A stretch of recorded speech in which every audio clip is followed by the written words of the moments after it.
જિલ્લામાં પ્રધાનમંત્રી જનધન યોજના હેઠળ 1,38,500 નવા બેંક ખાતા ખુલ્યા। કેન્દ્ર સરકારના મહત્વાકાંક્ષી નાણાકીય સમાવેશ યોજના પ્રધાનમંત્રી જનધન યોજના હેઠળ ડાંગ જિલ્લામાં 1,38,500 નાગરિકોએ નવા બેંક ખાતા ખોલાવી બેન્કિંગ પ્રણાલી સાથે જોડાયા છે। આ યોજનાનો મુખ્ય ઉદ્દેશ્ય દેશના દરેક નાગરિકને બેન્કિંગ સેવાઓ સાથે જોડવાનો છે અને ડાંગ જેવા અંતરિયાળ આદિવાસી જિલ્લામાં આ યોજનાને મળેલી સફળતા નોંધપાત્ર છે। આ સિદ્ધિ જિલ્લાના નાગરિકોને આર્થિક રીતે સશક્ત બનાવવા તરફ એક મહત્વપૂર્ણ કદમ છે। જનધન યોજનાની સાથે સાથે જિલ્લામાં પ્રધાનમંત્રી સુરક્ષા વીમા યોજના PMSBY હેઠળ પણ મોટાપાયે નાગરિકોની નોંધણી કરવામાં આવી છે।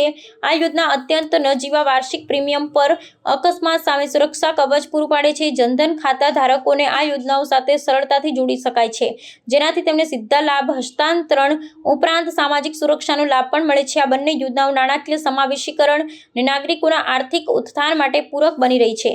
જિલ્લા વહીવટીતંત્ર અને બેંકોના સંયુક્ત પ્રયાસોથી ગામડાઓમાં વિશેષ શિબિરોનું આયોજન કરી લોકોને આ યોજનાઓનો લાભ વિશે માહિતગાર કરવામાં આવી રહ્યા છે। આ યોજનાઓ દ્વારા સરકારનો ઉદ્દેશ્ય કોઈ પણ નાગરિક નાણાકીય સેવા અને સામાજિક સુરક્ષાના લાભોથી વંચિત ન રહે। ડાંગ જિલ્લામાં આ યોજનાઓની સફળતા એ વાતનું પ્રમાણ છે કે સરકારી યોજનાઓ છેવાડાના માનવી સુધી પહોંચી રહી છે।